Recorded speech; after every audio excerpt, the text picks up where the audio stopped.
We divide 892 by 5 in a long division method. 5 times 1 is 5. On subtracting, we get 3. So now we put down this 9 and it is 39.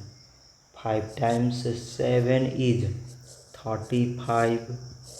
On subtracting, we get 4. So again we put down these 2 and it is 42. 5 times 8 is 40. On subtracting, we get 2. So now we have no any other number to put it down. So we take here decimal so that we put 0. So it is 20 and 5 times 4 is 20. On subtracting, we get 0. So 892 divided by 5 is 178 decimal 4.